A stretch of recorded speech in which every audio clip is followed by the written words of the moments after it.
terço do campo. Já invade o último terço. Ricardinho, bola sobra para Bruno Xavier, para Ricardinho. De letra para Bruno Xavier. Pênalti! Pênalti pro Guarani!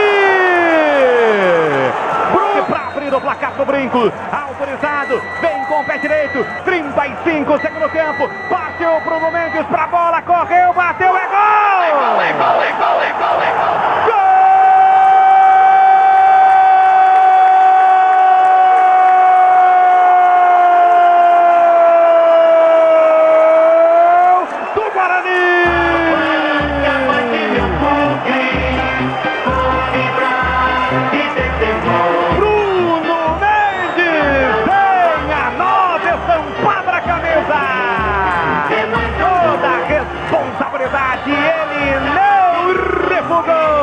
Cobrou no centro do gol, o goleirão caiu pro canto esquerdo. Bruno Mendes faz a festa, galera bugrina. Bruno Mendes é Guarani, Guarani é Bruno Mendes.